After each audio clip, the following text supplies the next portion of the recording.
ठाण्यात 16,49,000 मतदार होते. आता 4.5 लाख मतदान वाढलेत.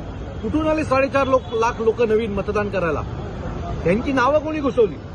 ही सगळी पाहता बघा, एक तुम्हाला मी सांगतो, कॅल्क्युलेशन निवडणुकीचं असं आहे की आम्हाला 8-8.5 मतं पडतात. निवडून येणाऱ्याला 9-9.5 मतं असतात. 1,000-1,500 मतांनी निवडणुकीचा रिझल्ट लागतो.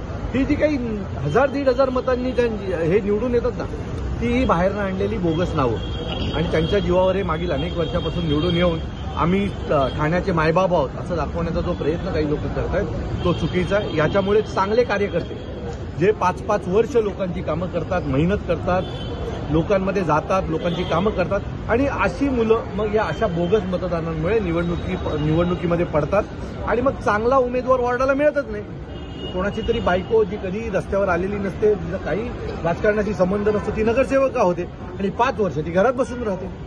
त्यामुळे त्या वॉर्डाची वाट लागते. माझी मतदारांना पण विनंती आहे, चिन्ह पाहू नका, काम करणाऱ्या मुलांना संधी द्या, नाहीतर तुमच्या शहराचा वाटोळा होईल एवढं नक्की.